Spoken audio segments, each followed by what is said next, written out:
tuning in to the online broadcast network, AfterBuzz TV. Over 20 million weekly downloads in over 150 countries, and your number one source for after-show entertainment.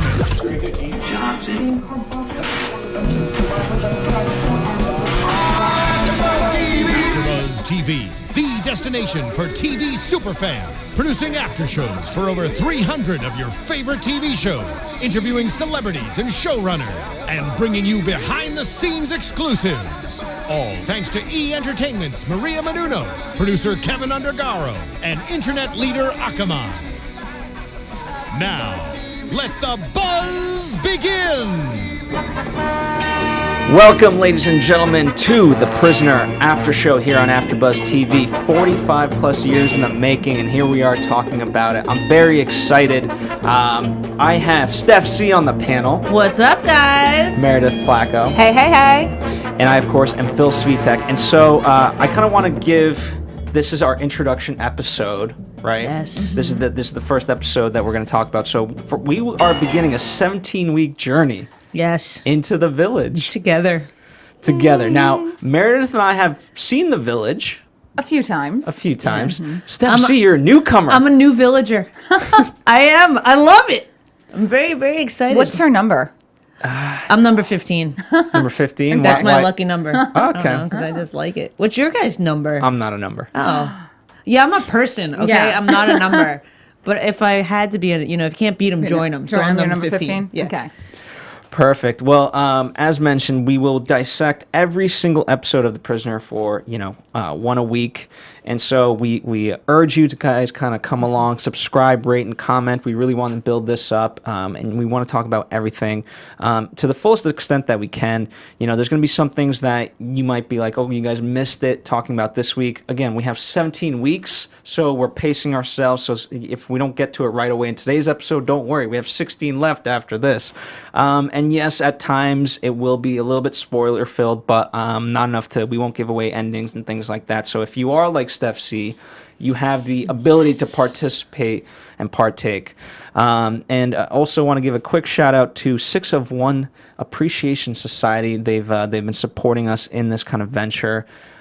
This is 5 years in the making for me. I've wanted to do this for 5 years, and I finally found the panel of my dreams to be able to do this. Yeah, I'm not going to lie. I've never seen you so excited and so prepared. Some of the other shows I do with you, Phil, he just shows up like, yeah, what's the information? And he's like, I got my notes. He gave us notes. Yeah, he gave us all the notes. You can't give away my trade secrets. I mean, I'm just trying to give you a pat on the back. Well done, Phil. All right. Well, today we're talking about, obviously, episode 1. And there's no discrepancy here because obviously there's a huge discrepancy in episode order, but there's no discrepancy. Arrival has to be the first episode we talk about because it is the first episode. Right. Let's start with this. Steph C, overall impressions, and then we'll move on to you, Meredith. Overall, the first note that I wrote was it felt very James Bond-like, which I liked. I liked this.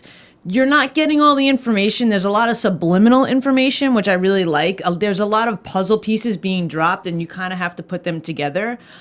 Even how they open the episode with him driving in that awesome Lotus, and clearly he's going to, give his resignation. But if you would have never seen the show before, you would be like, oh, what's he doing? And then later it ties back to what he was doing and how he was feeling great and free, and then he winds up in this village, and you're like, what's going on? It's kind of like the Stepford Wives, but not. And it's this crazy thing where he's stuck and he thinks that he's going to be able to escape and get out, but clearly the prisoner, that's not going to happen. So, I think I'm really excited for what's going to happen here. I mean, even though this is such a period piece when it's 45 years ago, there's certain things that with our culture, with the technology in these shows, there's certain things that tie into things that are happening today. So I feel like I'm super excited we're talking about it. And Meredith, for you. Well, so having watched it originally when I was probably 13, I obviously didn't understand a lot of the messages that were being put forth. I just thought it was a really quirky, weird British show that my godparents were showing me. But having rewatched it just recently, I was So one of the things that actually stood out for me with the first episode was how disjointed it was. And I know it's meant to be, well, it's not meant to be, it's because they kind of shot everything in two really tight segments and everything was kind of pieced together last minute, but it actually added to the disjointment that number 6 feels, having been thrown into this completely new world without any, reason or rhyme behind it. So I feel like in a lot of ways, like, while that might have not been a stylistic choice that the director has made, in hindsight, it actually works as a viewer to kind of like really discombobulate you and make you feel very unease at being placed like, hey, I fell asleep, or I was like getting ready to leave, and then suddenly I'm knocked out and I wake up in this weird Stepford village. And but yeah, so I'm excited about that. I'm excited to revisit this journey and see what number 6 is up to again. And I forgot how much I liked Rover. Yes, we'll certainly talk about Rover. And for me, I was first introduced to it in college, and as part of media studies class, and I kind of fell in love with it, and then took the initiative to watch it on my own. And hence, I was just always drawn to it. I never fully understood what it meant. And so part of the reason why we're digging into this is because we still to this day want information. And yes, that's a double play. That Steph Z will fully understand in by episode 2 or 3. I feel like the IN in capitalized and the rest of the word not in our handy dandy notes meant something. So I'm looking forward to it. And also, while you guys are watching out there, if you guys want to tweet us at hashtag ABTV, the prisoner, we'd love to interact with you guys, answer any questions, follow along. Yeah, and I felt it was important for, this show, one of the reasons why it survived is because it's so personal. And so that's why I wanted to get your guys' initial thoughts. And if you guys at home take a minute, whether you're watching this live or not, let us know what drew you into this. We'd love to see that. So speaking of, everyone said they were drawn in from the opening. So let's talk about this opening sequence because, it becomes the title sequence for the rest of the episodes, just a little bit more condensed. You love the Lotus 7. You love the disconfigurement. But, as you're watching it, what do you gather from it? Well, I gathered freedom being taken away, in a sense. Like when you're driving, I actually own a convertible as well. So there's nothing more free than feeling when you're driving with the wind in your hair. You know what I mean? Like I feel like that's such a free, universal free visual. Yeah. So you see that, and then that quickly is taken away. So that was kind of my initial like, oh man. What happened to him? And for me, when he walks into there's a formality to it. He's giving an official resignation, and so everything's kind of official. Except when he gets there, he's screaming. What do you interpret there's from that? A bit of anti-establishment in that moment. I mean, he's sitting there and saying, I'm done with this. I am over this. I am not, and we see this reinforced with the punch card being filed. He without saying it in words, it's when he first says, I'm not a number. That's to me anyways. All right. What you first time watching it, what did you... From when he gave the letter? Yeah, because he's screaming here at somebody. We don't quite know. We assume that it's his boss or somebody. Well, but as a first-time viewer, if you don't know the story, you don't know that that's his boss until later when you see number 2 asking him about the resignation, and that's when you put it together. So I'm just watching in the space of this guy's free. What did he just have to deliver? Who is this other person? You know what I mean? And then you put it together and you realize clearly something happened. He wasn't treated the right way. You know what I mean? And he was sticking up for himself and having that moment of, screw you. I have a question. Did you get that he was like a spy at first, or what was your first impressions of what his role was? I got that he was a spy just because of the way that it was shot. Like I said, the opening scene seemed very James Bond-like to me. Very, how it just felt like it. Like I could have turned this on and been like, oh, what James Bond movie is this? You know what I mean? Yeah. So yeah, I did get that. And we'll talk a little bit about the parallels of James Bond. Definitely in this episode. Right. Now, as soon as there's a lot of signs and symbols, right? We have the hearse following him, and then as soon as he gets home, he's still kind of in that hectic mode, he's grabbing any things that he can, and we don't know where he's going. But again, what can you take from that? Is he escaping? What is he trying to do? I mean, I felt he was running away. I felt there was something very urgent that he needed to go and not be where he was anymore.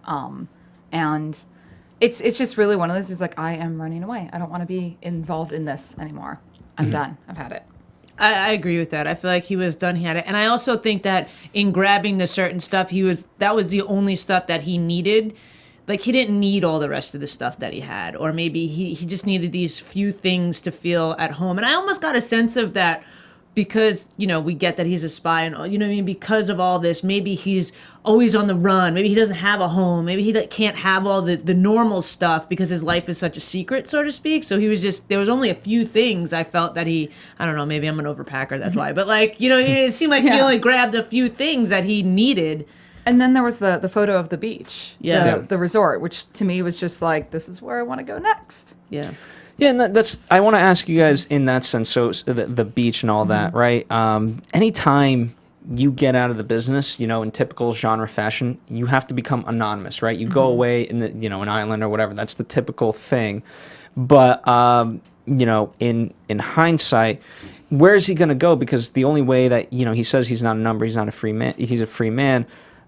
So is the only way to be that is to be anonymous and not part of anything, not be known, because we've seen that. I think it's interesting because as a spy, you kind of already are anonymous. You lead so many different lives. And I almost wonder if, this is actually just something I'm touching on in general. I wonder if there's something about, and we see in later this episode and even later episodes, that why he fights so hard against being an established number, a single individual, because he has actually led a life of anonymity for so long that I don't think he even would know how to handle having to establish something. So I think if he runs away to be anonymous, that's probably what he's most comfortable at. Mm-hmm. Yeah, I would agree with that.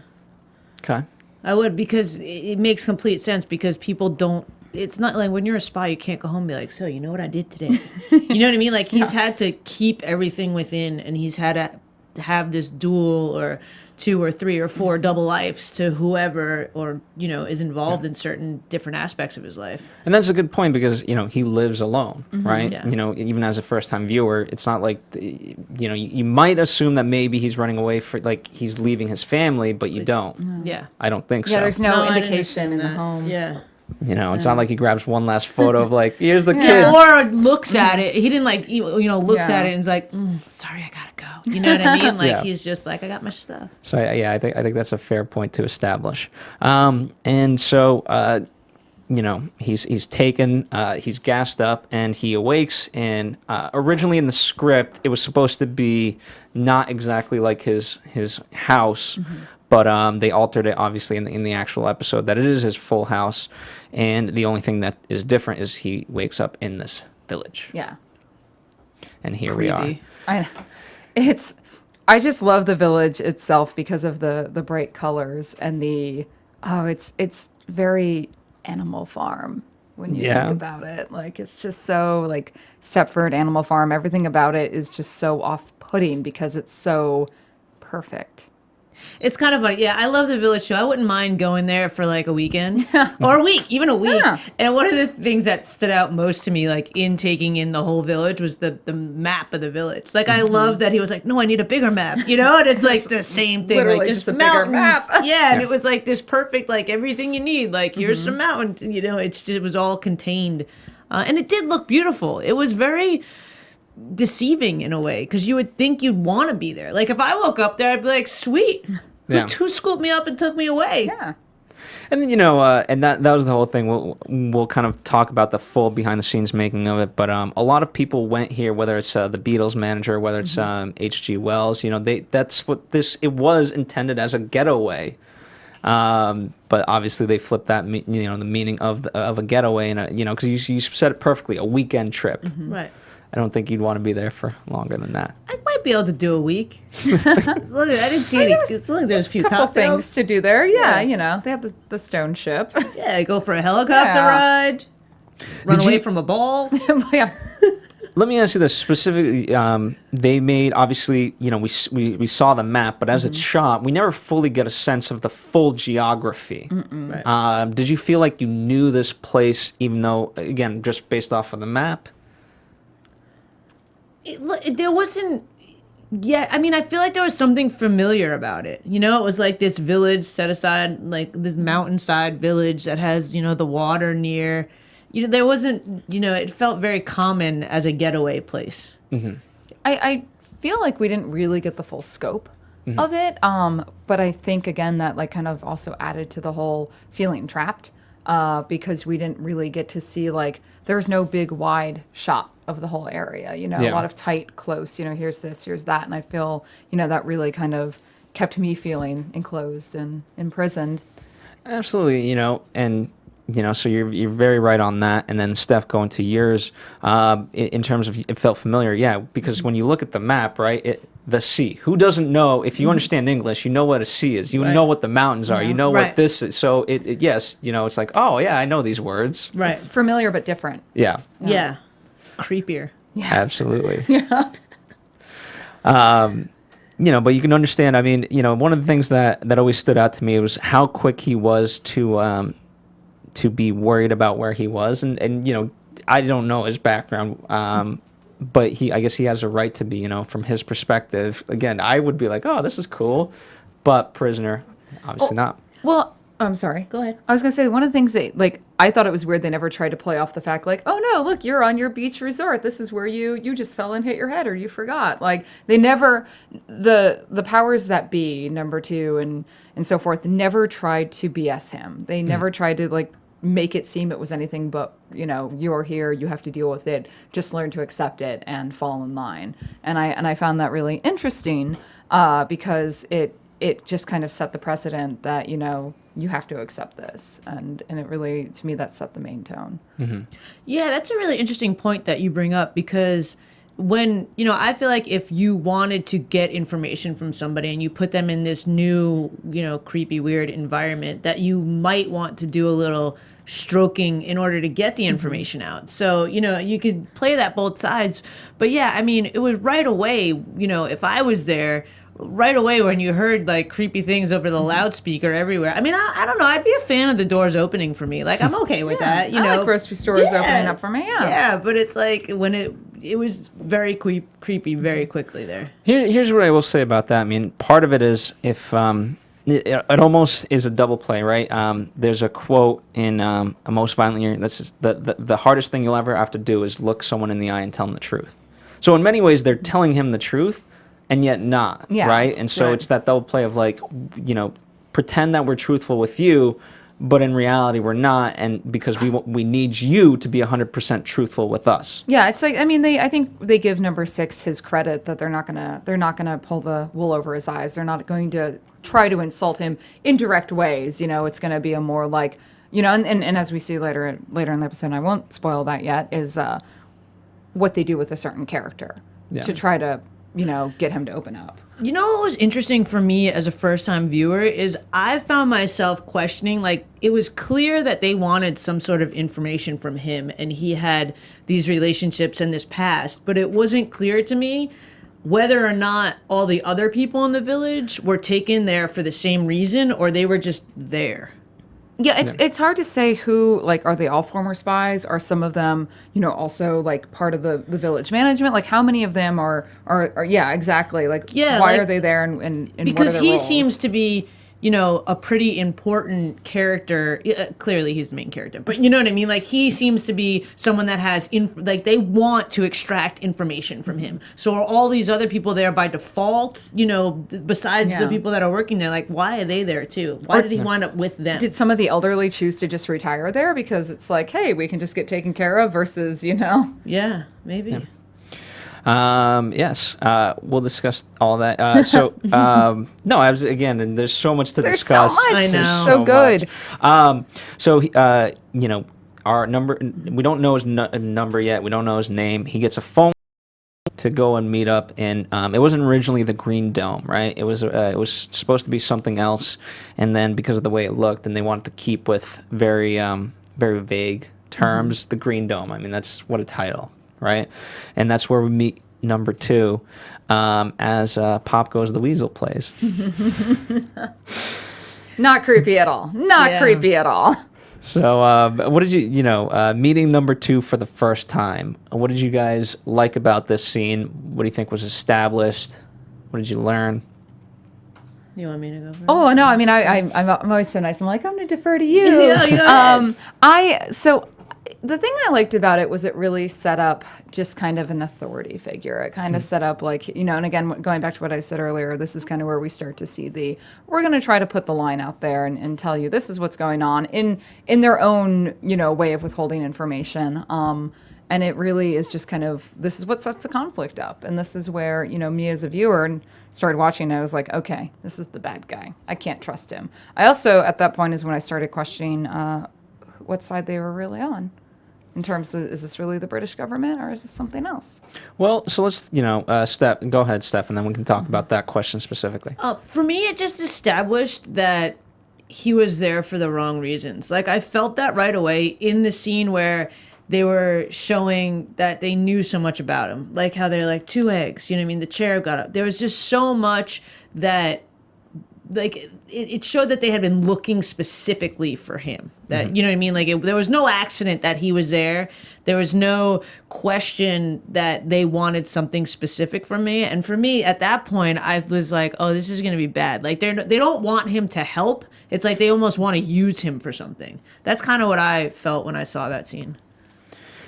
Absolutely. And, so one of the biggest questions raised in this portion is whose side is the village on, right? We and everyone's given numbers, so who's number 1, but which side is the village on? And you, because of earlier stuff, you could be like, okay, these are the communists, or the fact that they have so much information on him to begin with and so fast, especially after his resignation, points to the fact that they could be, the British government and saying, hey, are you defecting? Mm-hmm.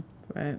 And that that obviously isn't answered, certainly not here, but that's the question that's raised. And I would argue because of the amount of information that they have, you're led to believe that perhaps it is the British government, but we'll find, there's ironically just in this very same episode, contradicting evidence. Exactly. So, right. So I enjoy or then we that. can be really weird and also start pulling from Danger Man. Yes. Yes. By the way, We'll have to talk about that at some point, too. Absolutely. Full disclosure, I have not seen a single episode of Danger Man, unfortunately. I feel that should be our next after this. We're going to go do After this. this. Yeah. We're going to go back. We're going to go back even further. The prologue. Yep, the prologue. In hindsight, maybe we should have done that one first and then gotten to this one. Nah, this is fun. Double time. All right. And what I love is it's one of those, again, it's a very set up sort of episode, right? But we set up 2 things. One, we set up that there's a helicopter, and we set up the village. And going back to your earlier point, yes, we see the village from an aerial view, and you would think that we would see all of it, but we don't. We still only get chunks, never Right. a full thing. And I enjoyed that. Yeah. That kind of almost that leads me to believe it's a secret village. Mm-hmm. I mean, to some extent it is. If no one can get out, can people get in? That's what I mean. Like, does anyone else know it's there? That's a good question. I don't know. Sure. Do you guys know the answer? That's something. Save that question for later episodes because we'll certainly debate it. Okay.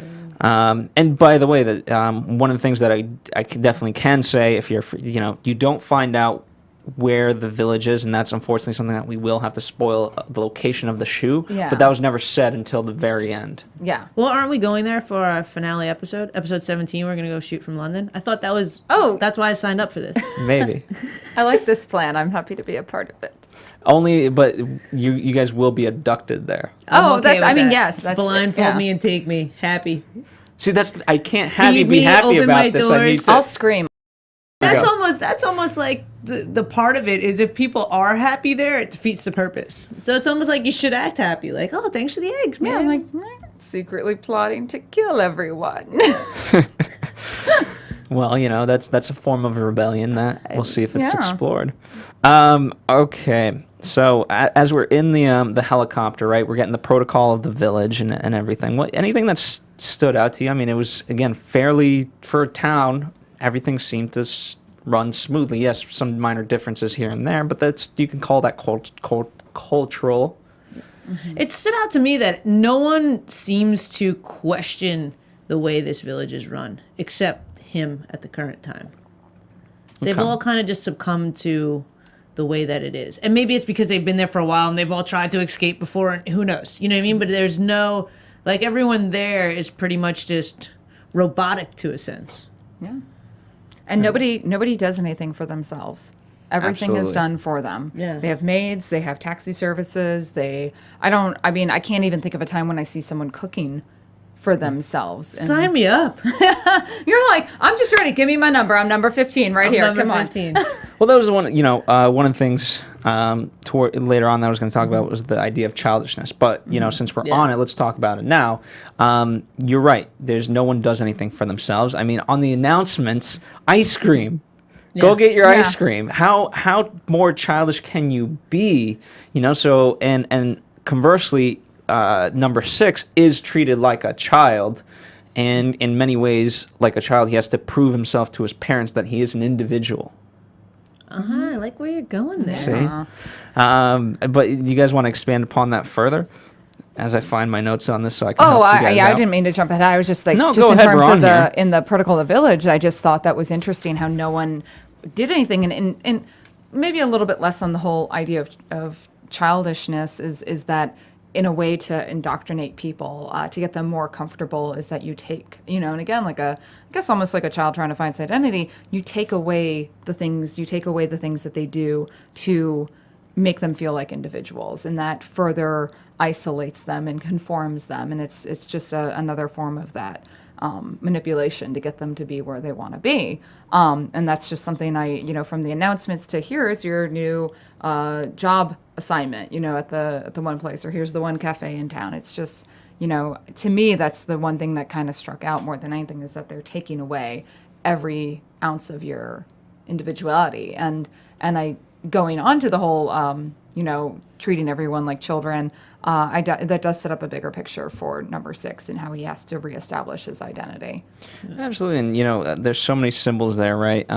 We mentioned Pop Goes the Weasel. In the labor exchange, they're singing the tune of Boys and Girls Come Out to Play.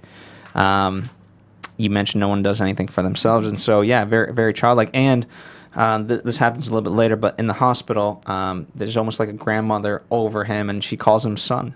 Mm-hmm. I also felt, again, with the childish, just to add a little bit to what you were saying, Meredith, it's like, I feel like it's almost brainwashing. Yeah, exactly. It's not, I don't believe the intention is to make it easy and make these people feel like they're kids. You know what I mean? Like, I feel like it's very much set up, to take away the individuality and to brainwash them. I wouldn't even be surprised if there's subliminal messages in stuff that's happening. Yeah. Maybe you guys know that because I got a smile. But you know what I mean? Like, is the ice cream laced? I don't know. It might be. Is it funny ice cream? You actually could be right, actually. Who knows? You could be right. But you're right in the sense that, children are the most easily molded. Mm-hmm. Right. So, yeah. Yeah, because if you notice, very few people fight. We see one scene in the walking through the village where there's someone falling out of line. Waldo got out of line. Yeah. Just wearing red and white stripes, man. Where's Waldo? There he is. And then he got suffocated by the big Zorb ball. So okay, we're on Rover. Let's talk about Rover. This is we're introduced to Rover, and there's so much history. I mean, this could be an episode in itself talking about this thing. Right, and the picture that we're looking at, it's not from this portion of the episode. It's a little bit later on, but it's the best I could find. Okay, so you called it the big orb ball. Zorb ball. Zorb ball. Do you know what a Zorb ball is? You can actually get in the middle of it and walk around inside is that it. like you see them in Vegas? Yeah. Yeah. So like a hamster ball. Yeah. So you're Excuse me. Yeah, but it's fun. So you know what I mean? But this Rover's not fun. Rover's definitely not fun, but it kind of made me feel like that.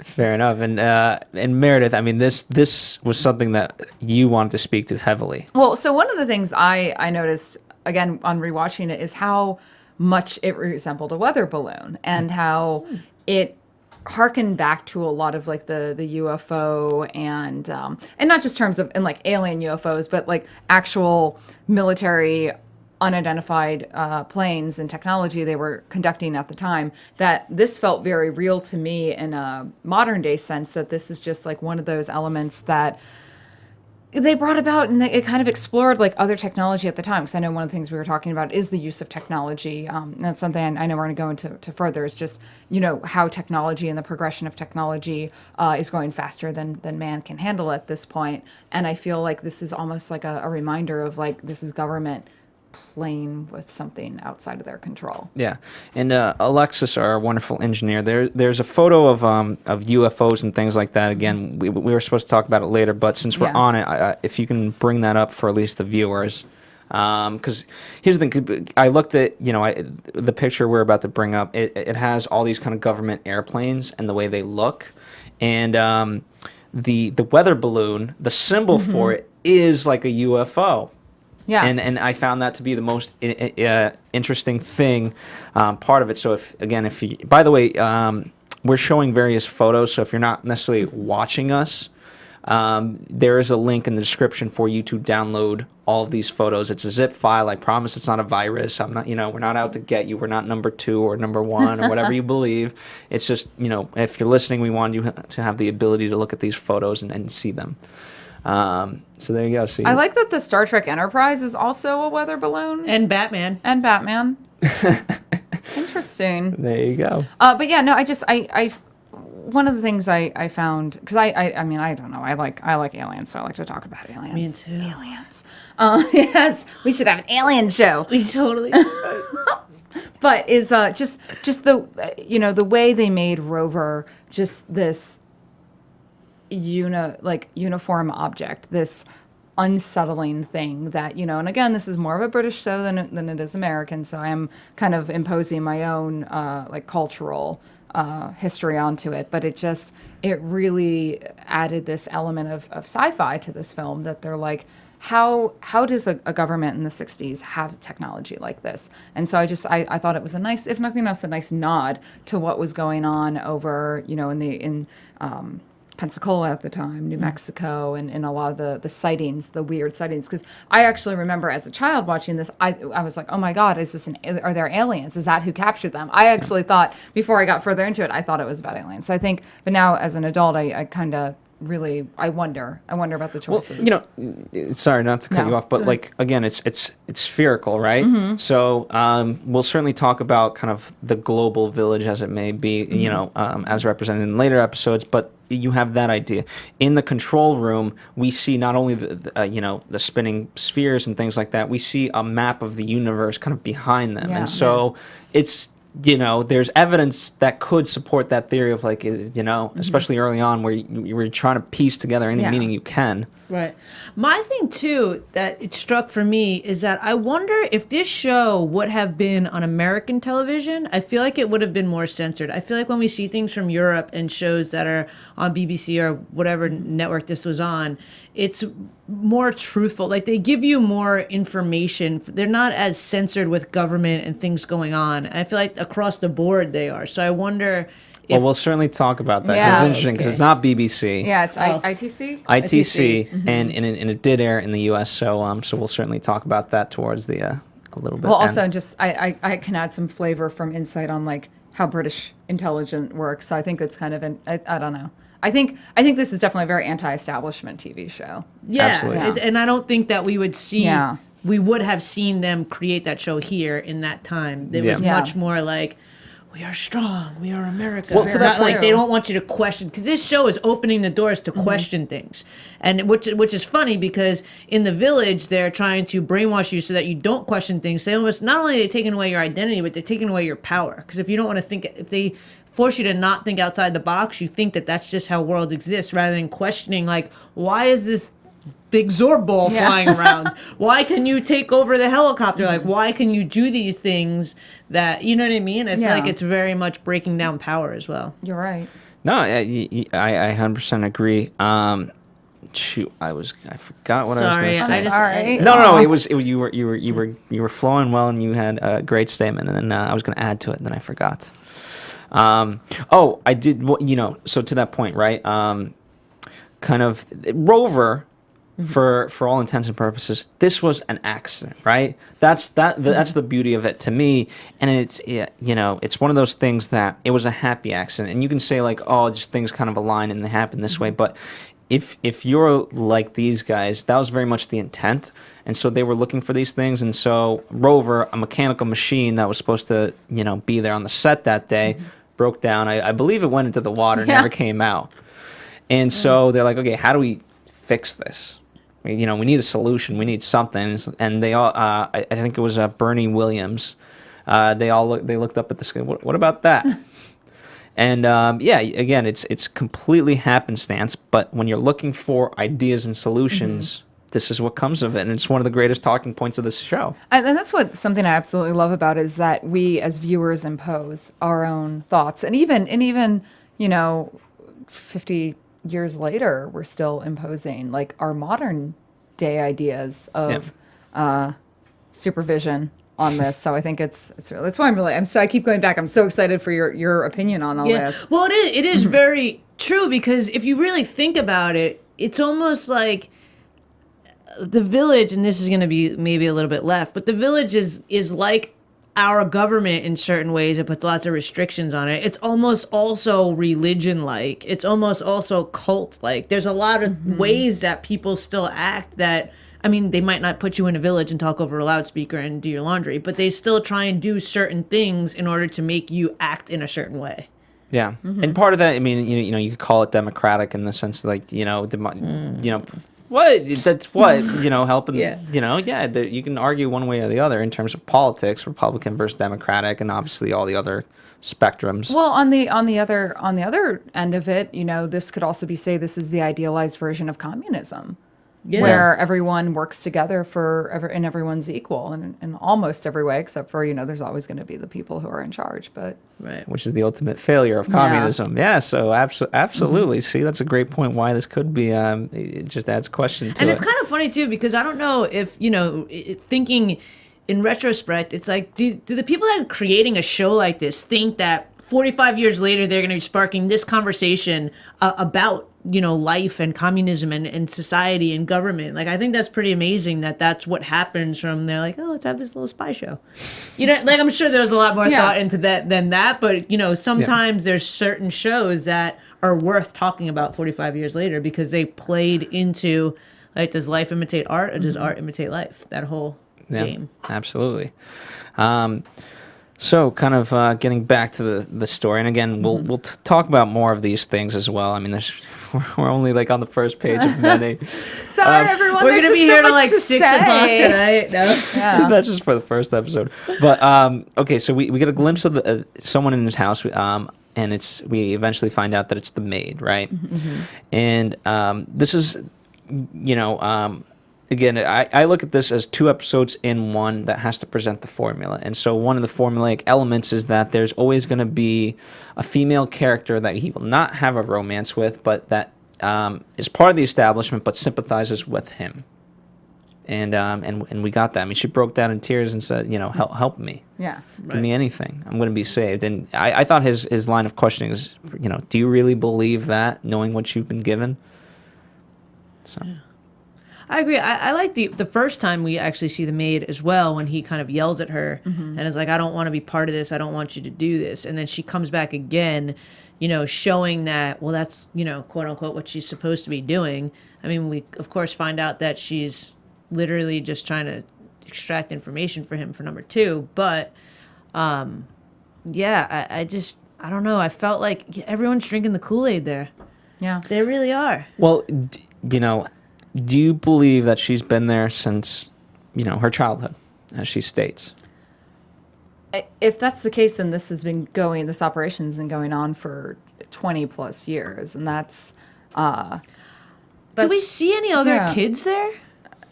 Only young. Yeah. Yeah, really young. To me, the whole maid just pulls into question, again, I was asking earlier, is she part of the establishment, or is she a go-between? Is she this, creature that maybe was brought in because she herself was a spy, but, fell in line so much that she was given more responsibility, and through that maybe a little bit more freedom. You know, they kind of dole out little bits of freedom by giving you more power over other people. Oh, see, I think the maids are part of the establishment, and they're there to look through information, to gather information, and report back to them. They're spies on spies. Yeah, they're almost like exactly. They're spies on spies because they would have the access. You wouldn't think that it's happening, because I don't know that he knows that she's gonna run back to them. I mean, yes, he gets that she's not gonna be free and tells her like, wake up, like even if you get information from me, it's not gonna help you. But I don't think he in his head goes as far as thinking that the maid is working for number 2. Yeah, I mean, you know, and kind of going further, right? He breaks the radio, which was a scene stolen from Marx Brothers Duck Soup, by the way. But, you know, so we'll kind of talk about him driving over. That's a whole separate conversation we'll have. But the idea that, you know, every one of these people, right, whether or not the maid has a higher purpose or not, just let's talk about her as a maid, and then this guy's an electrician and, you know, a cab driver and this, and this. Would you ever get the sense that these guys, after they're done with work, would ever go to the cafe and have a drink together or enjoy time together, anything beyond their job? No. And that's part of, like, everyone's treated almost like they have a purpose, and if they don't fulfill that purpose, they have they're no like robots. Yeah, no individuality beyond that. And they are literally defined by the job that they do. Yeah, that's pretty sad. They all need to like have a whiskey together, lighten up. So many great things in the village, but not, you can't enjoy any of them. No. So, so that for me, this is kind of after this little moment. That's where the first part of the episode really ends, and then we go and meet a friend who is Cobb. Going back, it starts with because Rover gets him. Yeah, he attempts to escape. Yeah.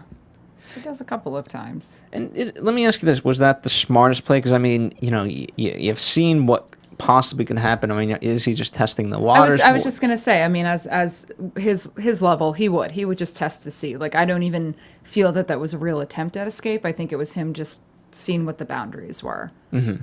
Yeah, I have to agree. I think he's smart enough to know he's being surveillanced. Yeah. So.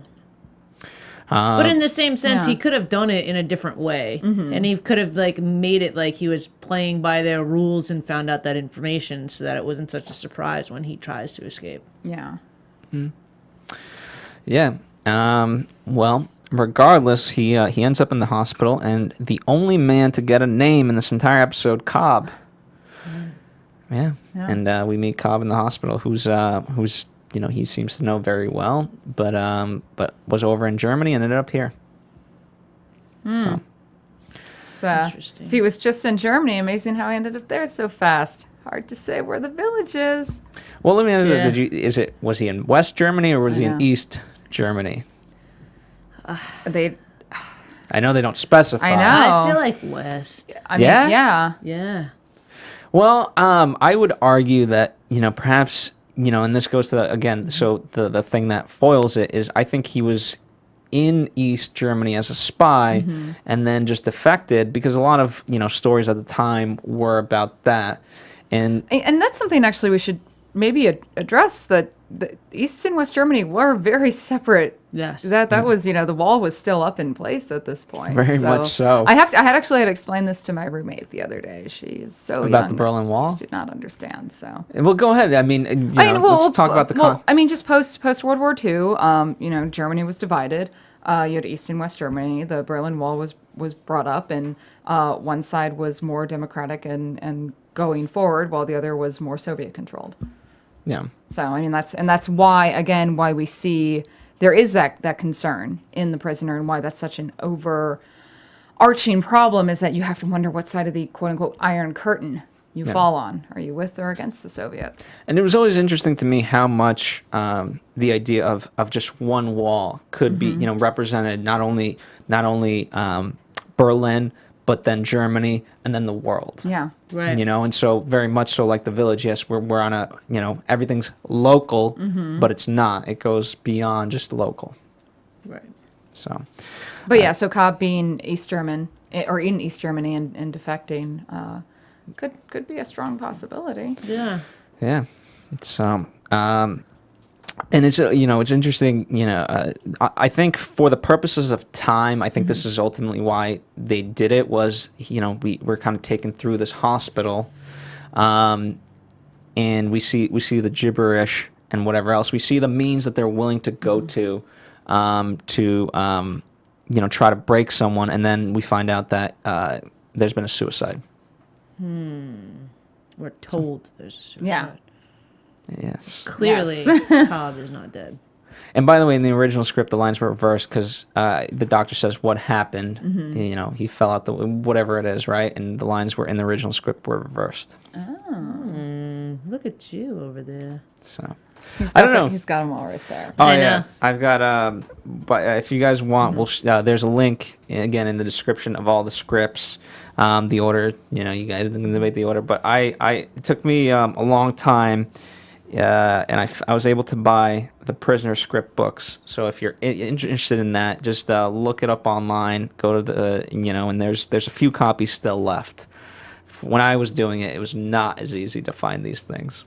Wow. So I always wanted the actual physical book, but the other scripts are actually free, so you can check those out if I'm you like don't want the book. amazed at how into this you are. I mean, I get it. I watched one episode and did, some research, a few hours of research, and I get it and I understand it, but I just. Well, part of it is, Phil. part of it is, number one, Meredith and I have never hosted, Yeah. right? So Right. if I'm going to, and so I wanted her to, I didn't want to let her down, right? And I wanted to No, set I a love certain it. level. I have so much respect for you, and I love when people geek out. I know. Yeah. And then number two, I knew Yeah. I knew if we were going to do this, I could not and would not do a disservice. That's why it took me a long time to find Meredith. Right. And then, and then when you came along, I knew you would have a respect for it. Right. That even if you hadn't seen the episodes, you would still appreciate it and things like that. And so I knew, because again, there's so many fans that love this that it would be a huge disservice. It would be a spit in their face to just say oh yeah, here we are. We've done no research whatsoever. And Right, just talking about And it. guys, true story, I was living in Atlanta at the time, and suddenly I passed out and woke up here in the studio. So, that's how Phil found me. Yeah. It's true. Yeah, true it story. Was, it was a calling. Sorry. Sometimes we hear things over the loudspeaker too. Yeah. Well, speaking of new friends, our new number 2, right? So this Yes. is something that establishes itself for coming weeks, and I don't, sorry to spoil it for everybody in that sense, but again, it's presenting these things so you're not weirded out in future episodes that Right. there's going to be a number 2 if something fails. Right. Yeah. Well, and he walks back in demanding answers, and lo and behold, there's a new man sitting in number 2's chair. And it's just it's jarring. It's you expect to see someone, and now it's not that person. And they still no, I'm number 2 now. You accept it and move on. Right. And what is it for So you? clearly that number 2, it's not like the 3 of us arrived and it's number 1, 2, 3 and that sticks with you. It's number 2 is a job. You know what I mean? It's a placement in this, I want to say government because it seems like government to me, just a place in this government. He's the vice president.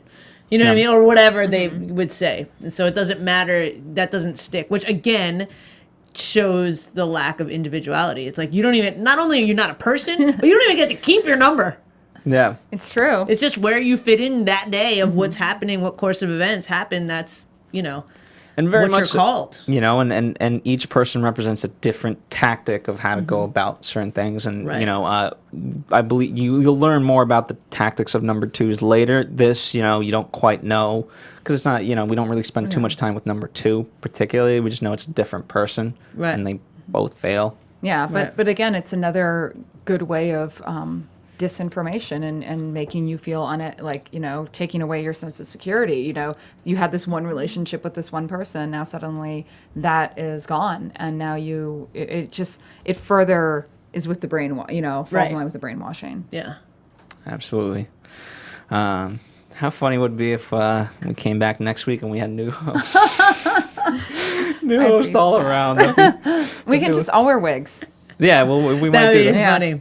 the new panel. We'll just I wear know. T-shirts with the number on it and just switch them around, depending. All right, and so after meeting the new number 2, we're as angry as can be after this. But we meet, we go the idea of, we'll talk about the idea of funeral and life and death and all that. But here is where we meet number 9, who, for all intents and purposes, is the exact opposite of number 6. Right, 6 flipped is 9. Right. He's male, she's female.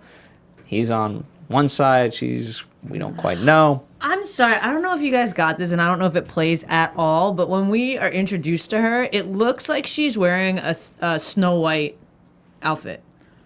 Okay. Okay. I don't know if that plays, but if you go with it. Yeah, but I mean, you could see in that outfit, like in the back, it's very Snow White-esque. So is there...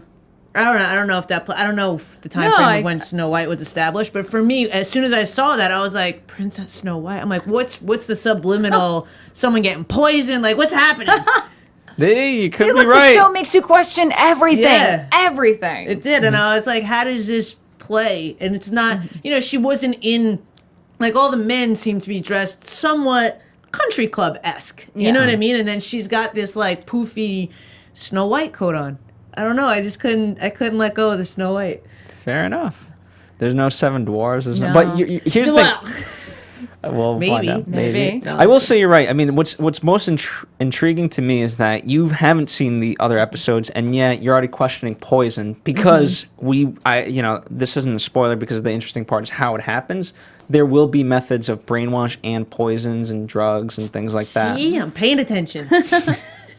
So but the fact that you picked that up without us, feeding it to you, that's that's kudos to the show for setting up so many weird things. Yeah.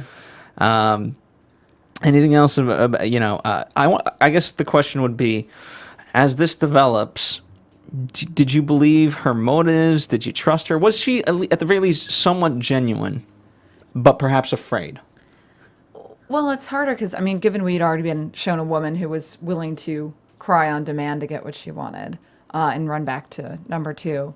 The one thing that was interesting was her belying the romantic relationship she had with Cobb, which again is an opposite from number 6 because he will never, as we'll learn. But I feel like she did come across a lot more sincere in her motives. But I don't trust anyone though. Yeah. Yeah, I don't know that I trusted her either. I wanted to, and then when she was talking to him and she was like, here's the helicopter, here's the watch, I was like, something's fishy. And I don't know if I just missed this or didn't pick this up, but are the men all even numbers and the women odd numbers? Does that play at all? I'm not going to answer that. That's something, no, but that's a good question that's a really that good we'll question. explore. Yeah. Okay. And you know what? Let's see if it holds true for next episode, and then if Okay. it continues on, we'll see. That's a good question. I did my homework. So yeah, the prisoner says, how did you come to get it and things like that. And she says Cobb, and I think, was it a mistake that perhaps Cobb or the prisoner number 6 put a lot of weight and trust on Cobb? When you're thrown into a situation where everything is turned upside down, the one familiar face, it's going to be the thing that kind of cracks you. It's the one thing, and that you are. It's like, okay, here's that slice of normality. Here's this one thing I can identify with. Here is me for the first time actually saying like a name, and I think that was. That's a bug. Like a little bug. Like they're listening to us. It is. It is. But I think with number 6, he was put into a position where he had no other choice but to trust Cobb. Well, that was set up perfectly by them. Yeah. And especially because, in that way, like, if you're from his perspective, if the only way that you can withhold information is to commit suicide, then you kind of become trusting of the fact that, wow, he wasn't going to tell. Right. Yeah. So, obviously not the case. No. He did not. He did not. But interesting enough, so to that point, right? Kind of in terms of the helicopter escape and things like that. As number 2 is talking with number 9, there's no indication that she knows that it wasn't, for her purposes, it's still very real. Cobb is dead. Yeah. So does that change your idea of number 2, knowing what you, or not, I'm sorry, not number 2, number 9, knowing that Cobb is still alive and she was manipulated as well? No, I just think it's more of a bigger plan. I just think they're playing her. Okay. Yeah, I don't think she's going to, from this episode, I don't get the impression that she is also part of the wheel, part of the cog, if you will. But, it's easier, the more people who buy into the truth that's given to them, it's going to be easier for them to play their parts. So even if she is ultimately on the side of the village, she doesn't need to know everything to play her role out. Yeah. So there's there's the helicopter escape. He's got everything. Rover's not going after him. And one of the more interesting parts of this is that, they edited it in such a way, originally it wasn't intended this way, but they edited so the helicopter's kind of going off into the distance, and there she is looking at it, and here's our ex-admiral, you want to play chess? I don't know how to play. We're all pawns, honey. Take a seat. Yeah. And I like that they, you saw that in the editing process, and we're like, okay, we can juxtapose this to create some sort of meaning. So, do you guys want to give it a certain meaning? I mean, for a little bit, you can say like, oh, it's pretty on the level. We are all pawns. Yeah. I mean, I think it was just to reestablish that they're all some way, shape, or form getting played, and that they're not only, like, if you think about the game of chess, the pawn is the least valuable player, so to speak. So I feel like that's, if one goes down, you still got a lot of other that are exactly the same, that can do exactly the same job, which is, again, only move one step, unless it's the first step, of course. But you know what I mean? To that interesting point, right? And this may or may not be a foreshadow, right? While it is the least valuable, if it crosses a certain threshold, you get another player. You get whatever you want. Yeah. You can have the queen. You can have. Ultimately, the pawn true. is like the most disposable, but also one of the most powerful pieces in chess. So that's interesting to know. Well, is that him a little bit thinking out of the box? That, like, if they all rallied together, they could change something?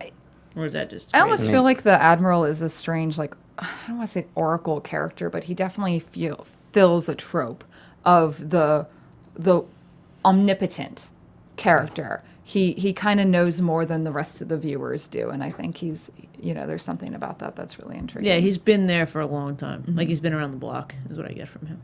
A couple times. Or around the village. Yeah, very much so. I mean, and then kind of the last part is the helicopter comes back and Cobb is revealed. Yeah. For you, what was that moment? Well, for me, number one, the helicopter scene was... You didn't see number 1. Huh?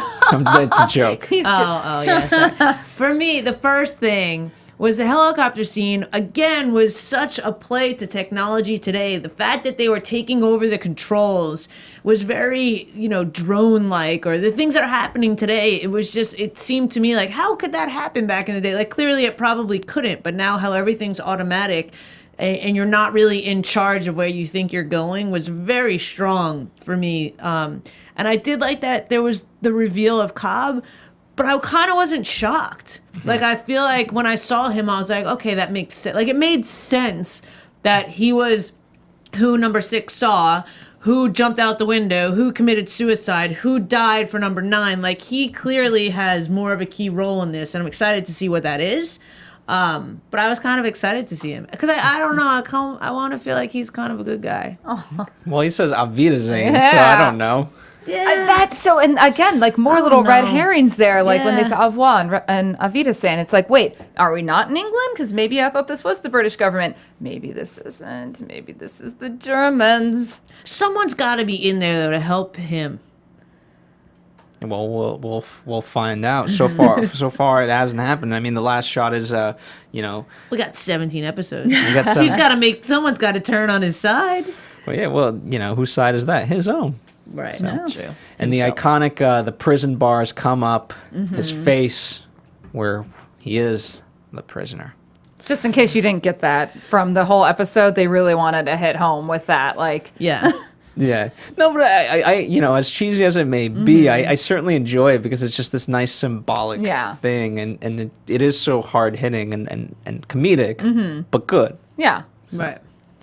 All right. So we've gotten kind of, beat by beat overall through the episodes. So now we can kind of take it more, a higher up perspective. We can talk about the questions and the themes, and so a couple of questions that this thing raises, and if you guys want to answer any of them, feel free to jump in, or I can just list them off.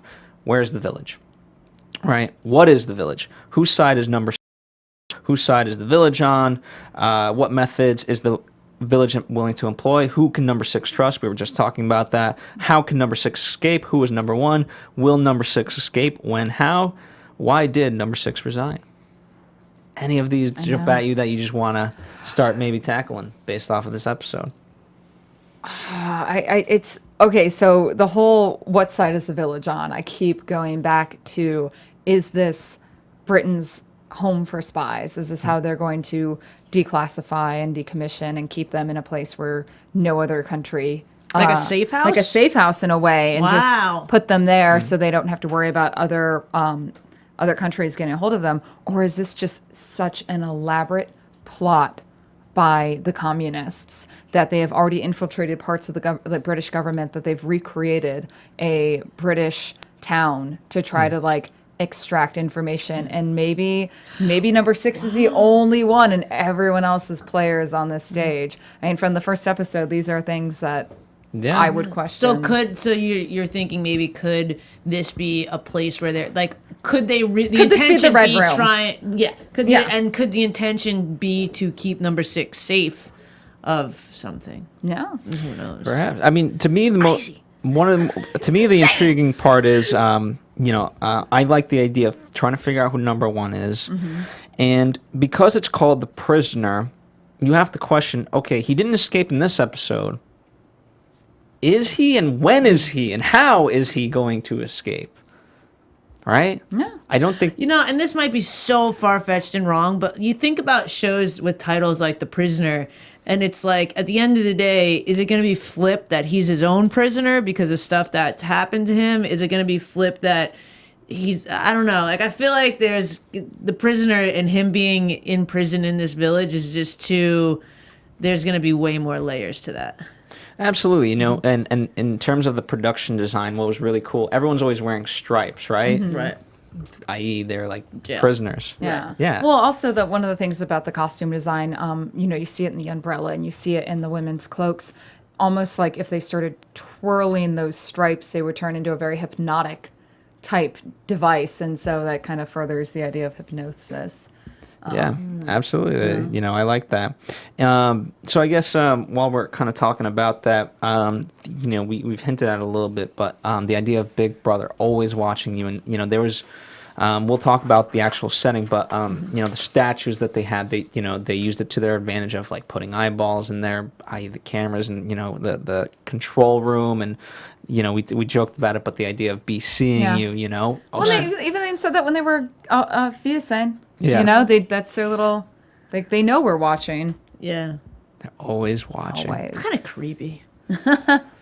No, it is, but I think, Steph, what's drawing you to this show is that how it relates, years after the show has been made, it still relates. I mean, more so, right?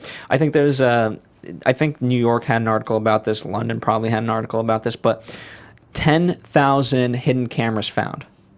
Okay, those are just the ones that were found. Right. Yeah. How many are there really? Well, I mean, we already know that CCTV, the British network, is established and linked across, main cities in London and so forth that watches its citizens. And I mean, the red light cameras and stuff. See, I don't hate that stuff. That doesn't make me. Well, I think, because it's I'm not doing anything wrong, so I'm not concerned. Right, and if God forbid something happened to me and they could see it on camera, awesome.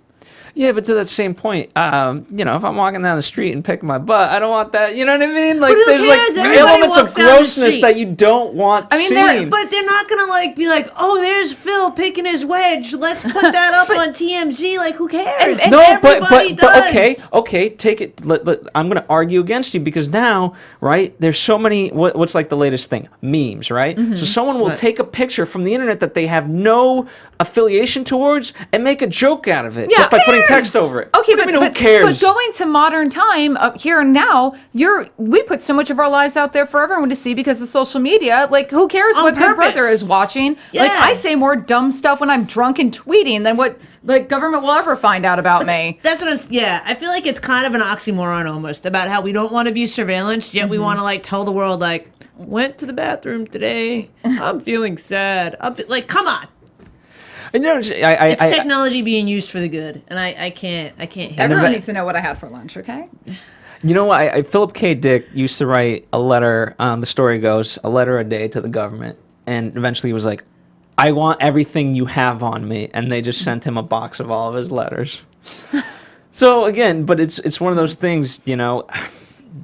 I think ultimately you just have to define what things are for you, and as long as you have a purpose and a meaning behind it, I want to ask you Well, guys. that's the big thing with all this purpose and meaning behind it.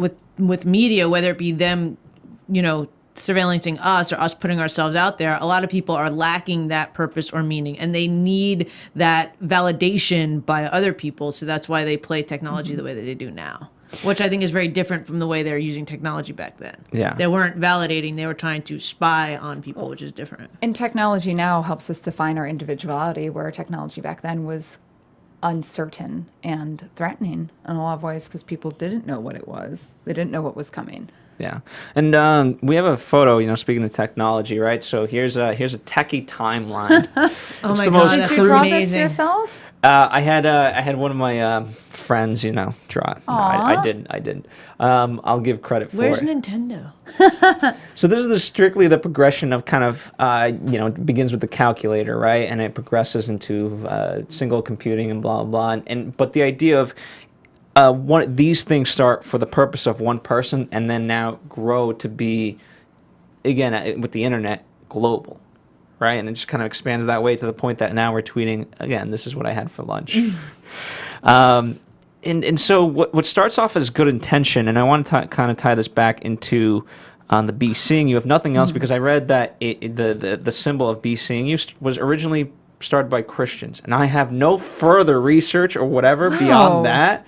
So I wanted to ask you guys about that because in this way, right, Christianity, whatever you think of it, I think ultimately was created for the sense of good. Now people still can be good, or others have used it to an idea of bad, for their own intentions, and we can debate that forever. But We could totally debate that forever. Real quick, I just want to say something else about the techie timeline. I promise it'll be really quick. I think that because it seems we've all lived in the age where we've seen the progression of technology, gives us a certain perspective. Like if 20 years from now people were watching this show, I don't think they would think maybe talking over loudspeakers or being surveillanced would matter as much because they're so used to it. Like we've seen it go from it not being that way to it being this tech way. okay, but then how would you guys rate or view? So let's say the Industrial Revolution, that's like newspapers are being printed, and you're like, that's not like. Do you say that's not cool, or you're like, oh wow, I'm intrigued by this because I'm learning this is how it used to be?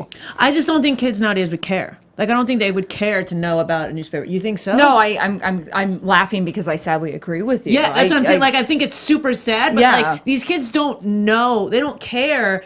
They're so used to this instant gratification. There's the sense of entitlement. Right. So the fact that they're spying on someone to know what they're doing, I don't think will faze them as much as it might, question or get conversation from us because we've seen this movement, whatever you want to call it, happen. In more ways, modern technology is doing more to diminish and abolish our sense of individuality than what was happening to number 6 in The Prisoner. Exactly.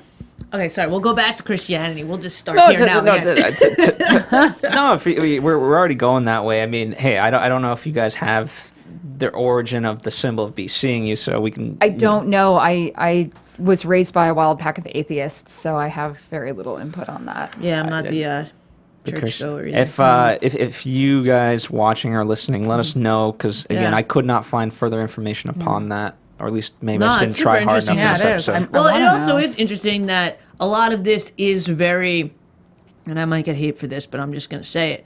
A lot of this village is very religion-like. I feel like if you think about religion, like every religion answers the same questions, like where do we come from? Where do we go when we die?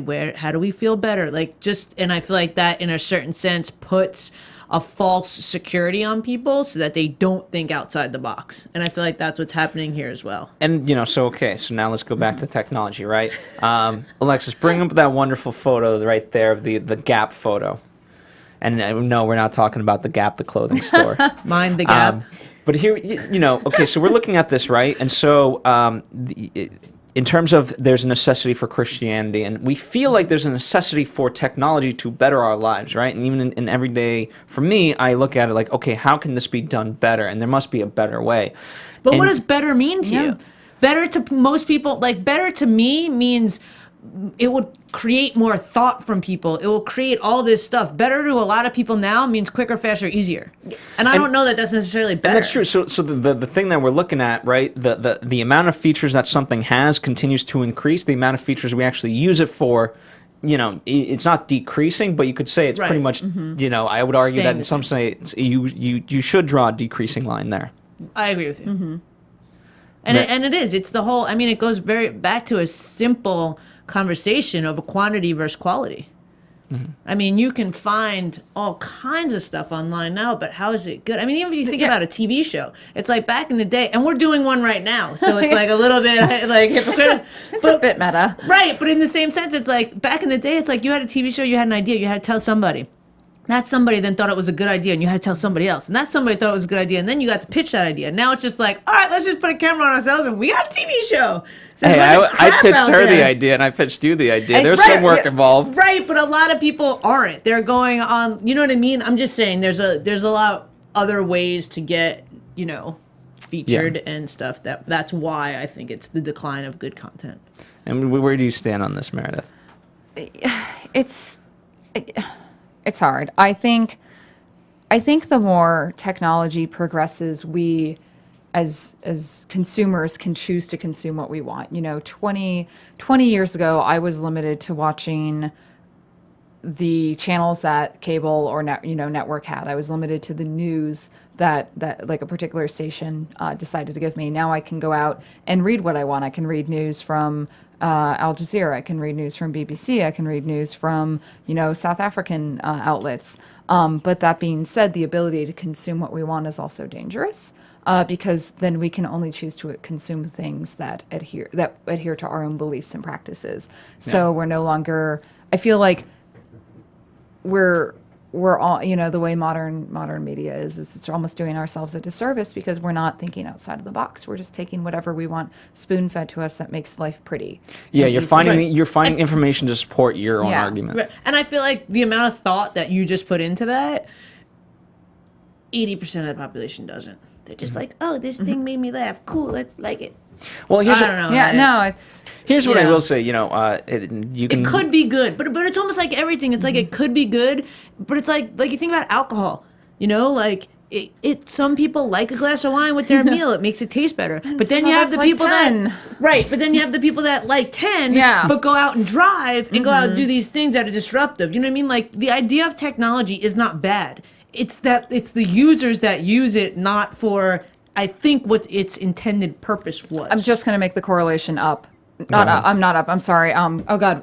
Wally. That's where we're going. Like with everything spoon fed and making our lives so easy and thoughtless. Like not in terms of like I'm being rude, but I don't Right. have to think about where I'm getting stuff from. We're going to be those overweight people in those floating chairs sucking down our Slurpees. Like that. Right, and then the internet's going to go down for a week, and people are going to lose their They go, freaking minds. okay, come on. When Facebook goes down for 30 minutes, People lose their CNN minds. is reporting on it, okay? They're not going to know how to read a map. They're not going to know how to go anywhere. They're not going to know how to do any simple multiplication or mathematics. Like they don't make people think anymore. And the problem solving and why people get so mad when they don't get their way is because I believe the problem solving element of education is not really there anymore because you don't need it.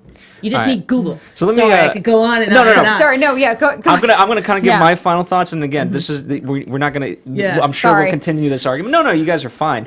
I will say this. One of the things I think, people think that. To me, there's, and you can say this is perhaps a grim view, but I would think that it's not. No matter which way you slice and you dice it, right? You're always going to have a level of stress and conflict in your life, right? So if you choose to live a simpler life, then perhaps you're going to have to worry about what food you put on your table every day. If you don't have to worry about that, like you're going to get lunch and dinner today and you don't have to think about those things, your conflict is going to be on others, like what do I do with my free time and all this other stuff, right?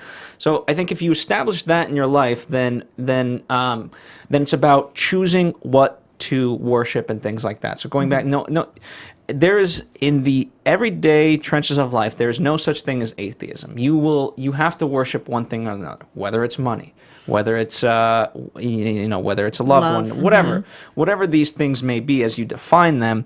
But I think the problem is you just have to be aware enough of what you choose and why you're choosing it instead of living your life on a default human setting. And that's my biggest problem. I actually do my own show about that, and I actually the purpose is to ask people why they think the way they do, and 9 times out of 10 they have no idea. They just picked something up along the way and went with it. People don't think for themselves anymore, and they don't have to, and that's scary. Absolutely. Rover needs to go bop some people in the head.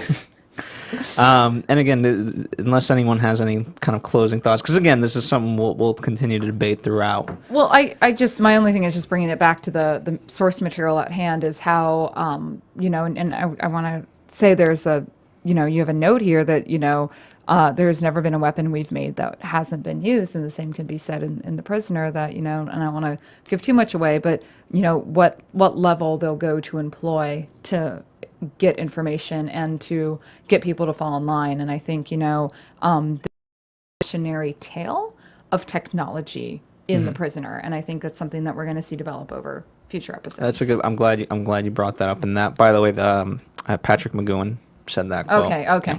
So I'll give. I thought that was you. I thought that was Philip. No, unfortunately not. No, not a Phil Svitek. Yeah. You know what? Original? Not quite. There'll be years before I write my own. The PSOs. Let's talk about individualism versus society, right? Albertus was the font that was heavily used, and they made a specific choice in terms of the production design that there would not be a lot of capitals, if at all. I can't quite remember. So that way no one letter stood out. And I thought that was so interesting, just even down to the production design of individualism versus the society. So yeah, no, I mean, it just, again, goes to strip away any sense of self. It's kind of weird. I'm really against capital letters in my life, so I wonder if somewhere... nothing. I don't ever really write capitals. In my website, everything is just all lowercase. Is it laziness? No, I don't like the way it looks, to be honest with you. It's like a design thing. I don't like The Prisoner like that. I think looks more aesthetically pleasing than or visually pleasing. Yeah. Okay. Yeah, looking up at the. Yeah, it looks way better. In lowercase. So we're comparing the quick brown fox jumped over the lazy dog, Steph Z, which is the lazy dog. Doesn't want to air cap. I'm kidding. And then we're looking at a lowercase version of that. So yeah. Not only did you call me a dog, you called me a lazy dog. I love dogs. All right, you do. I love you too, Phil. All right. So one of the things that we didn't talk about was the idea of death and funerals and the importance it has in this show. Obviously, when we're giving the tour of the village, we have our own graveyard, but you are going to be more interested in our social club. And then we see the funeral. It's very formulaic, but there's nothing behind it except number 9 has a certain sense of affection to it, but and Cobb does. But other than that, it's used more as a threat than like a ceremony of one's life. Right, but if you don't have your own life, aren't you kind of dead anyway? Oh. Boom! Drop the mic, Steph Z. Meredith, I can't even follow up with that. I mean, that's exactly. There's no. And the only thing I will say in regards to the graveyard is that I just want to know, did those people die of natural causes, or I don't think so. yeah, how they got there? Poison. Yeah. Snow White did it. Yeah. With the poison in the dining room with Yeah. the candlestick.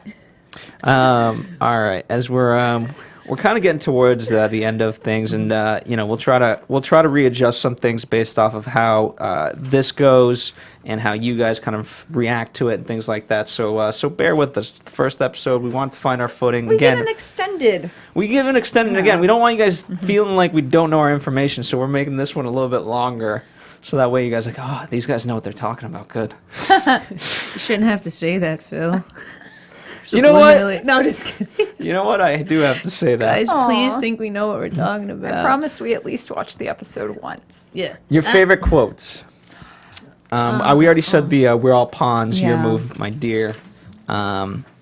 Jeez. There's Well- the iconic one, 6 of one, half a dozen of the other, which is obviously the society that's kind of helping support our cause. They're named after 6 of one. Yeah, we had kind of already used mine in a topic point, but the be seeing you is Yes.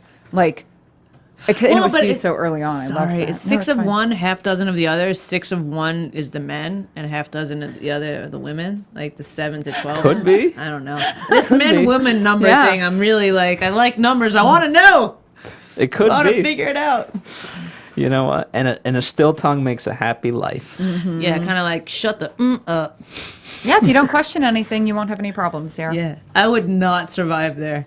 Because I question every day. Like, excuse me, why is the ice cream coming now? Excuse me. I do. I ask those questions. Maybe you might get some answers. Maybe. Doubtful. Probably not the correct answers.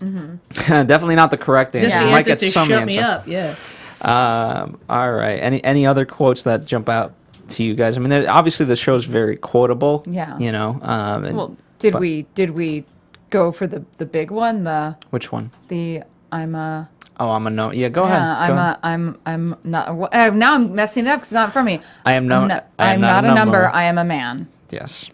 And we also get introduced. I will not be stamped, filed, briefed, debriefed, indexed, and I don't know the exact order. I know. And I just spoke about how we were experts. We're expert fans, but we're not machines who can quote everything. I'm really bad at that. Yeah. I have a limited memory bank, and unfortunately, and actually, quotes are not one of my things. My boyfriend jokes that he has pop culture Tourette's because he can quote things from out of nowhere, and I'm like, I can't even quote what I just said. Fair enough. And so now, I kind of, we gave a little bit of context to the show. And so, in hindsight, maybe we should have done this at the top, but who knows? Again, 6 of one, half a dozen of the other. Live and learn. This is, Steph, I'm here to tell you how the show came into being. You know what? Tell me. I'm all ears. And, Tell me how it is. And one of the things, Number by the 2. way, as we talk about this, I don't want it to just be me spewing out fact and information, so do partake in the I conversation. will ask questions if I have them. So ITV was started in the 1950s. It was an alternate to the then monopoly of BBC in Britain, and the man who gets the credit is Lou Grade, right? So we're looking at a picture of him, and I tried to find a picture with him and Patrick McGoohan or somebody from the show, but I couldn't. So he is the man on the right. For those of you, if you're looking at this picture, Do you know who he's with? it said it. Oh, I'm just so curious. You know what? That's it could be anybody. Because I'm sorry, in my head, I actually want to believe that ITV was started by a person of color in the 50s, and that It would was be amazing. not. I know. It Yeah. unfortunately So was much. not. Thanks, Britain. Very, very, very racist at the time still. Just a bit. And then ITC was the production company started by him to make all of these shows for ITV. So there we go. There's ITC Presents, and as episodes go on, we'll kind of see that as part of it. A little intertwined logo back and forth. Run the straight and narrow in the middle. That's right. Now this is where Meredith comes in because so Danger Man, right? So Danger Man is Patrick McGoohan's show, started in the 1960s. It actually beat James Bond to the screen, right? So in terms of this, we're talking about kind of in the spy genre. Danger Man was a spy genre, and again came out, and Patrick McGoohan was.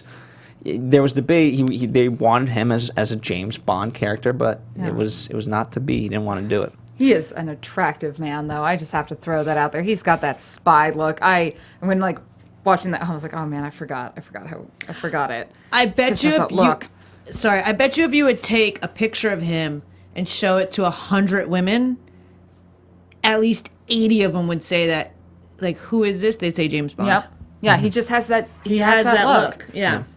So Meredith, speak to us about Danger Man. You know, you've seen every episode, most of the episodes. I've seen enough that, you know. So Danger Man started, you know, it's a spy show, and McGoohan plays Agent Drake, and he's actually he's a NATO spy. He's not with like MI6 or anything. He's actually a spy for NATO, and he kind of goes through, and his whole thing is that he does not believe, and the actor McGoohan does not believe in violence or sex on TV. There's a great quote that you brought up that was, you know, television is a guest in people's homes, and he wanted that to show through in his show. And so everything that he solves is through technology and wits, which really, to me, is the pinnacle of a good spy novel. You don't need to be a brute force to get your way. You don't have to go assassinate people. You just have to solve your mystery through your mind. And Danger Man was great at that. It was, you know, kind of opened up the world for what we saw with, you know, Get Smart and other, you know, subsequent shows from that,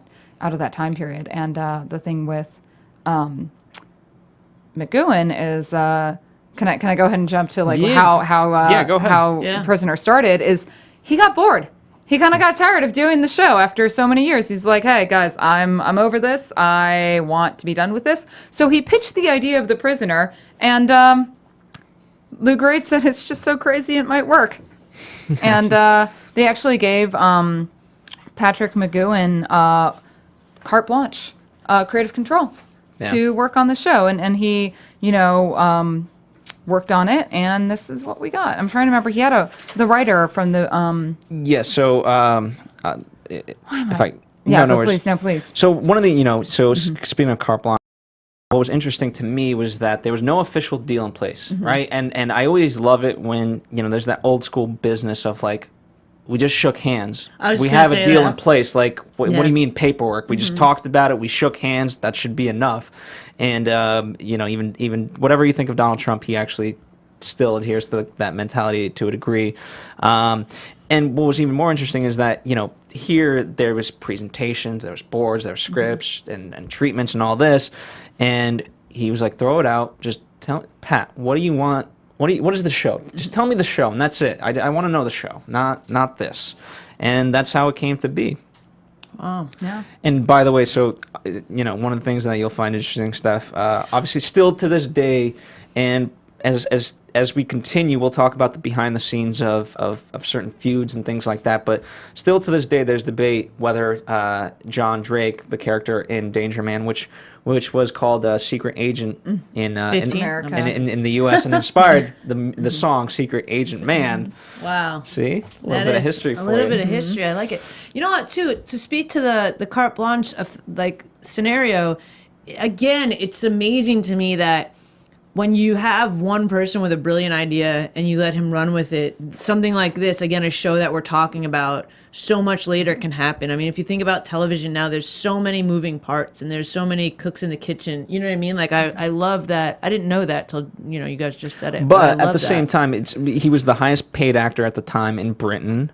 Again, he was up for the role of Bond. So there was, so, you know what I mean? He had a certain track record. But I'm just saying, like, it goes to show that the human nature back in the day, which I feel like we've lost a little bit of, is that handshake, is that trust, is that if I say I'm going to deliver something amazing, I'm going to. I'm not going to try and cheap out or, you know, figure out, you know, the quickest, easiest, cheapest way to make money. He actually gave a crap and wanted to make a good series. Well, and because it was essentially ending the most popular program on air at the time by him saying, you know, I'm done, I want out, and they could have been like, no, you have to go through with this contract and go X amount of, you know, years on this. And we're like, all right, no, we'll give you your out.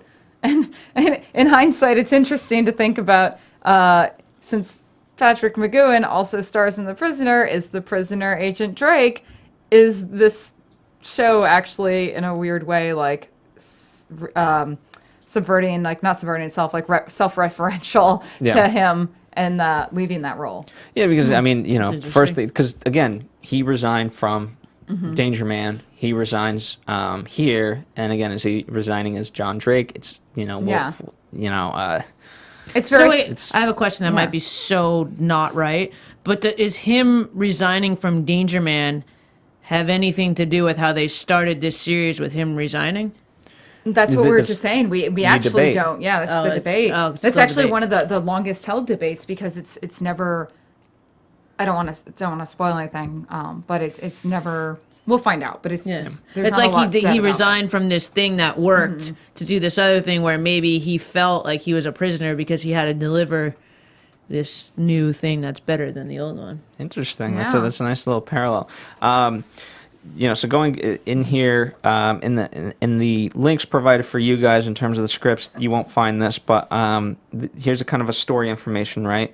So I'll try to read some of the more interesting ones. It's always us or them. And this is in the treatment, by the way. He awakens in the village. Who is the prisoners? Who are the captors? Who then runs the village? Is it east or west? In any event, he is a prisoner. Action is always happening on 3 levels. Our hero is constantly probes to discover why he is a prisoner and who his captors are. He strives by all means and at risk of death to escape. He becomes involved with his captors and takes an active part in situations arising in their lives, which that's an interesting one. And then he gives a full kind of description of all the various things of the village. So geography, communications, the name, transport, shopping, currency, inmates, industry, hospital, surveillance, amusements, death, the key buildings, right? So we know there's the labor exchange, the Citizens Advice Bureau, town hall, Palace of Fun, I want to the go. I know. hospital, and the open air cafe. It has its own newspaper, of course, and TV and radio. Wow. So that was all part of a 40-page treatment Wow. that McGoohan was thrown out. They had to throw out during the pitch. He was like he was as well researched as you were about this, and then having to throw out because we ramble. Not ramble. Steph, I'm is- sorry. I'm really excited about everything we're talking about. What'd you find? I just read that each episode had a budget of £75,000. Yeah, which is roughly about $68,000. In the 60s. And to give you Wow. context, right? Again, so you're looking at it like, in today's day and age, that's not a lot. That was $35,000 above the average of an No, ITC. I thought it was a Yeah. lot.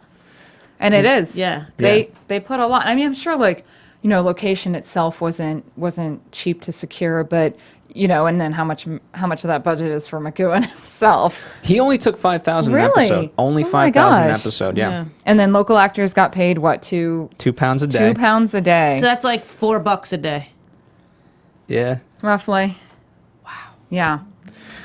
So definitely, and while we're kind of on that, they literally went 7 days a week for 16-hour days. And it was 2 rounds of 4-week shoots. So they completed the entire 17 episodes in 8 weeks. Yeah. Wow. And that was for the exterior shots. And Okay. an average day, right?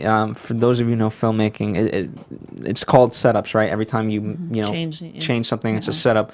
So average back then, and still kind of to this day, was about 15. They did 33 in a day. Hustling.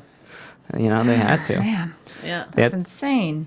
So we made note of other people joined in, right? So there's David Tomlin, who in 1960 formed Everyman Films with Patrick McGoohan in the intent that they were going to make films, right? But that never happened, and so their first production was actually The Prisoner. So it took 6 years down the line for this company to actually get a production deal. But the more interesting people were Don. I'm never going to be able to say these names. Don Chaffee and George Markstein.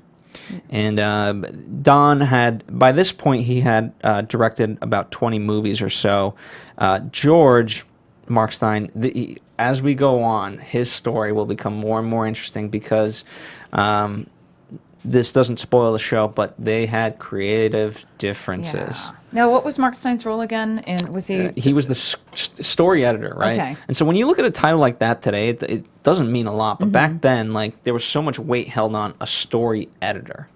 And Don and Mark and George get the credit of writing Arrival. Now, it's said heavily that Pat McGoohan rewrote a lot of it but they are the ones credited with writing it. And at the time, George Markstein, he was a journalist before this for Stars and Stripes, the U.S. Army magazine.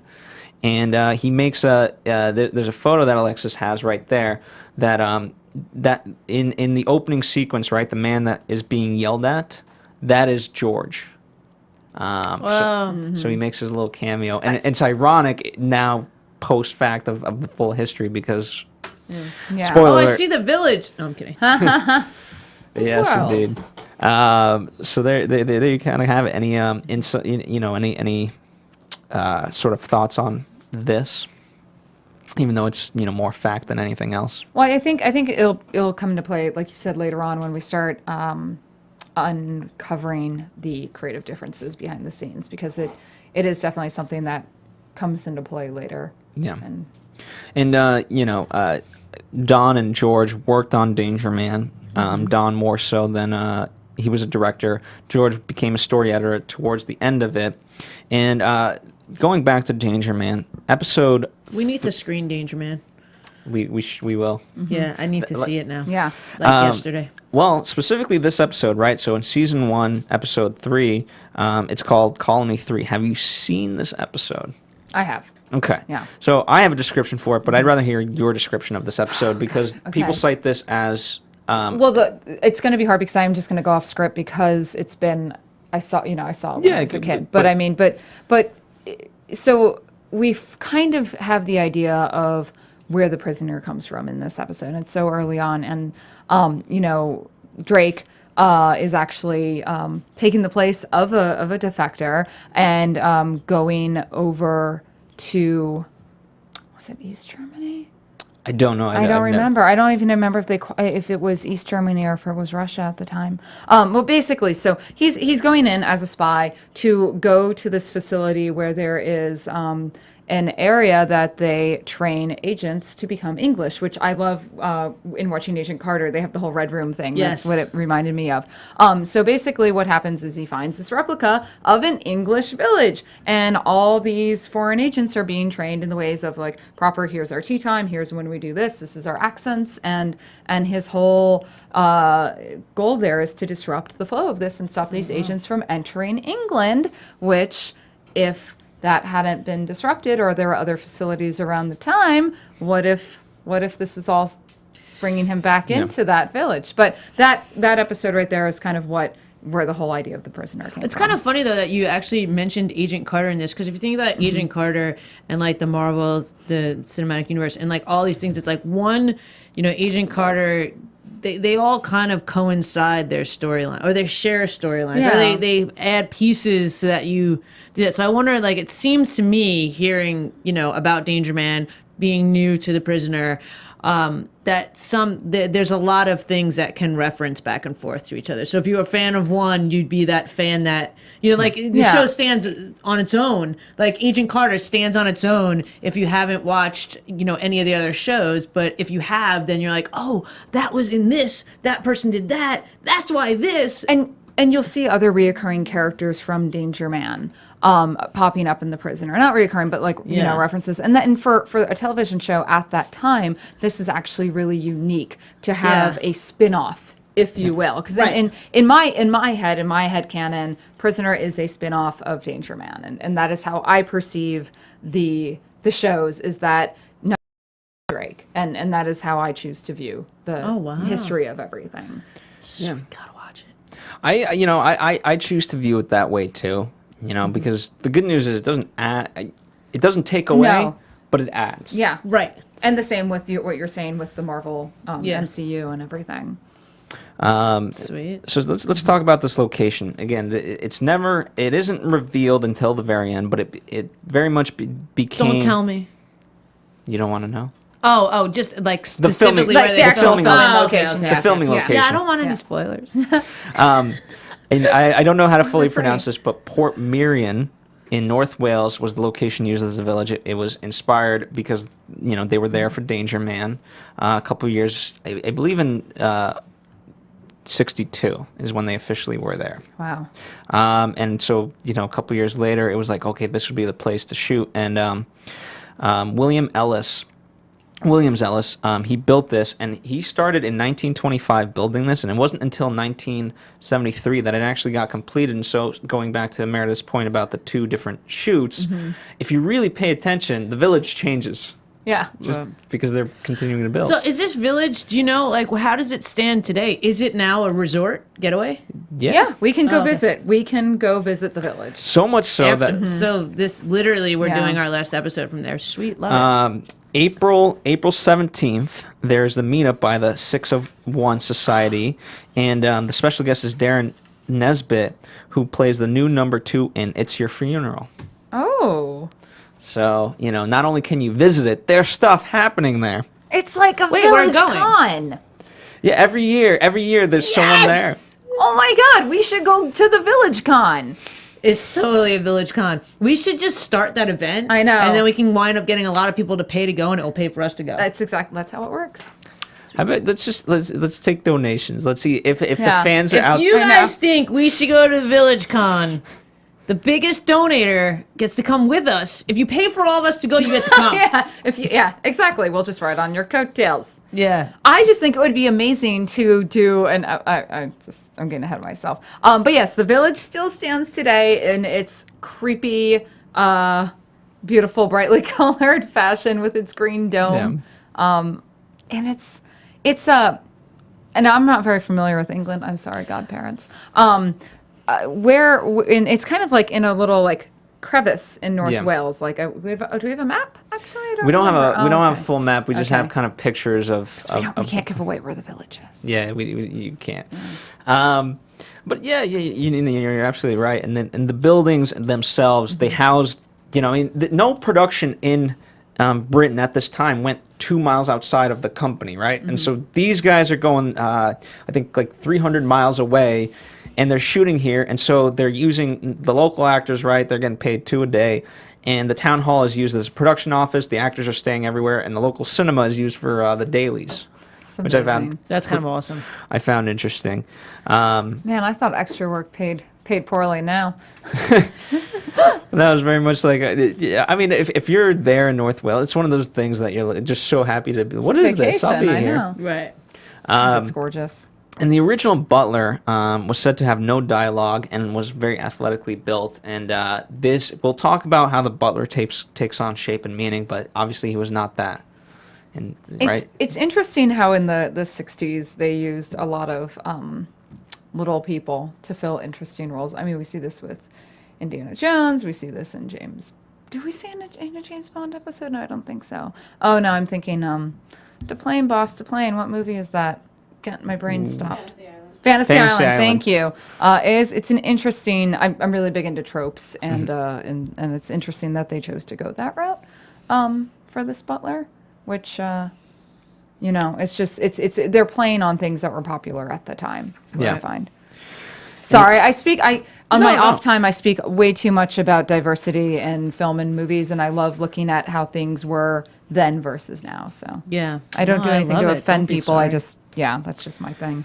All Tell it right. how it is, sister. So, we have a whole section of trivia that I think we'll forego for now. But in terms of the reception, I always found it interesting that the MGM held a press conference, and here's Pat McGoohan, and unfortunately, Steph, you won't quite get this, but he came out in cowboy outfits behind bars and did this Does press he escape conference. on a horse? I'm just kidding. Well, yeah, we don't know, but imagine this is billed to you as a spy genre, right? So I'd build this to you very differently. Like, this is very highbrow entertainment. You have to really think, and that's what drew you to it. But here, it's like, okay, here's a spy thing, and very much here's this cowboy behind bars. What is this? Right.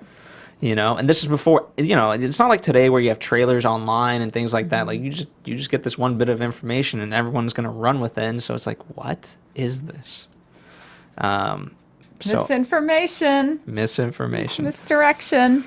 All right. Oh, there's so much good trivia. We'll have to just get later on. Yeah. We'll kind of figure out where it all fits. But, we kind of mentioned some of it throughout. McGoohan dubbed the gibbering man in the hospital. I will say that because that ties specifically to this episode. McGoohan and number 6 both had the same birthday.